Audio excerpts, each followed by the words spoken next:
Welcome to Strip Couplet, where we squeeze the bigger picture out of literature. I'm Adrian Ford, and we are here for another poetry discussion, a poetry discussion for Charles Bukowski, and in as much as we can. This will be in two separate playlists here on the channel. Number one being the poetry discussion playlist, a playlist which is cruising towards 300 videos, as well as the Charles Bukowski playlist, a playlist which is now cruising towards 100 poetry discussions for the dirty old man himself. The dirty old man himself, that's a little bit of what we have to talk about in this poem. The poem today, the poetry reading, is a poem that reads as such. At high noon, at a small college near the beach, sober, the sweat running down my arms, a spot of sweat on the table, I flatten it with my finger. Blood money. Blood money. My God, they must think I love this like the others. But it's for the bread and beer and rent. Blood money.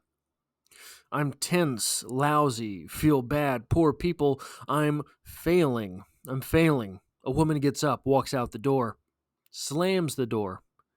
Dirty poem. Somebody told me not to read dirty poems here. It's too late. My eyes can't see some lines. I read it out. Desperate, trembling, lousy. They can't hear my voice, and I say I quit. That's it. I'm finished. And later in my room, there's scotch and beer, the blood of a coward. This, then, will be my destiny. Scrabbling for pennies in tiny, dark halls, reading poems I have long since become tired of. And I used to think that men who drove buses or cleaned out latrines or murdered men in alleys were fools.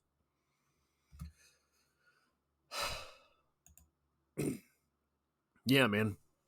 So there's an element of this that I feel every time I try to find a Bukowski poem that I can read on YouTube. Where's the line here? Somebody told me not to read the dirty poems.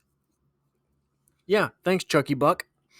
YouTube doesn't let us really read most of your poetry here either.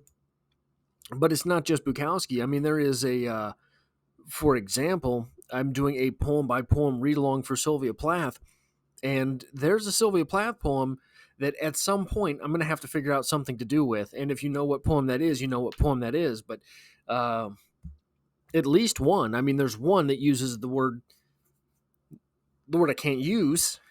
But I'm not sure if there are others. It wouldn't surprise me. So there's, the one word you can't use anywhere, right? I was going to pick up. I was figuring out what I was going to do on the channel going forward, and I was going to pick up the short stories of, whose short stories were they? Flannery O'Connor. And I picked it because I've never had the complete short stories of Flannery O'Connor. So I picked it up and I was leafing through it, and there's one title in there, can't read it. So I was like, okay, well, you work around that. It's this woman's entire canon, all of her short stories. I can work around that.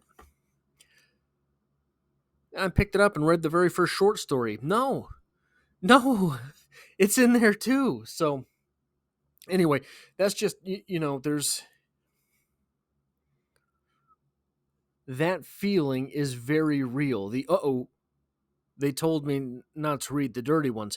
But this is also true, not just for Bukowski, not just for this poem, not just for reading Bukowski poems on the internet. Yeah, I've done a whole lot of poetry readings in my day. I've done poetry readings at 3 different colleges. And, yeah, there's an element of that. And there's a, if you're a writer and you're a writer's writer and you write and you write and you write, there's no real way to remember what you've got in everything. and these poetry readings come up, and you're like, oh, okay, well, yeah, I've got a couple poems that I've been working on lately. Let me pick them up, dust them off, and you never get back to reading them. You just have that stack sitting there, and you're like, oh yeah, I'll just pick it up. I just go at the time. We'll pick it up. We'll go. And then you pick it up and you go. And you're like, well, I'm not going to be the first guy up there reading. I'll pick out which ones I'm going to get to. But then you start drinking, right? If it's at a bar, you start drinking because of course you do. And you never get to reading what poems it was that you brought because you were a little drunk. And then you find yourself standing in front of 4 of your professors, 7 classmates who hate you anyway because, why not?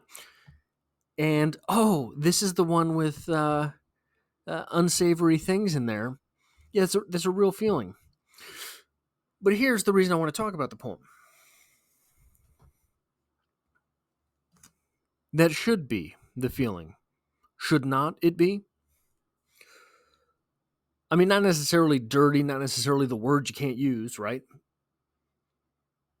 But there should be that feeling. It's called dangerous writing. And what dangerous writing is, if we are to listen to Tom Spanbauer, is this overwhelming feeling that will strike a reader as long as it's there for the writer. Now, what that means, there is something embarrassing in every situation where you are to be human. There's something embarrassing in everything. And if we put that out there, what happens is, instead, we don't want to put that out there as the writer. We don't want to put this embarrassing fact about what that feeling is in our story. We don't want to put it out there because we're afraid that we will be judged. But what happens is we do put that out there, and the reader reads it and thinks, oh my God, I'm so happy you said that. I was feeling exactly that way. And it's dangerous because we are putting things out there that are for which you could very easily be judged. The reader, however, if the reader is invested, does not judge the writer. The reader feels the same things that the writer put out there because we're all human.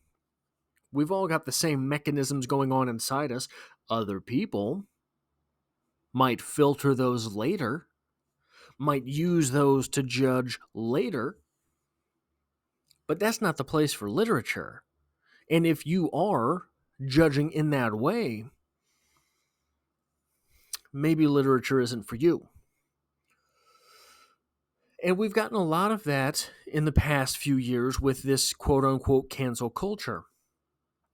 Someone will bare their soul that they were weak in a moment and thought a thing or did a thing. And if no one ever thought or did those things, then those things wouldn't be problems in the real world, but those things are problems in the real world. And simply bearing one's soul and saying, I did feel that, I did go through that, opens the individual up for cancellation. And of course, mindless drones and idiots go through the steps of canceling. Because they're mindless drones and idiots. Mindless drones and idiots have always existed and always will they. But so too do the people who recognize in you that thing which is human. And those are the people you want to keep. Those are the people you want to keep around. Those are the people that you want to keep recognizing that thing in your writing or your painting, your music, whatever the art form is, movie making, whatever the art form is. That element of feeling like you might be judged for putting this thing on paper and for relaying it to others, that is the real mechanism of literature with the capital L. that is all I have time for with this poetry discussion. If you enjoy or appreciate what I do here, hitting the like button really does help me out here on the channel, as it tells YouTube to share this video with other literature lovers. And if you find yourself here by chance but not design, consider hitting the subscribe button in order to stick around for more, because literature is all I talk about on this channel, and I hope to have you back for the next one.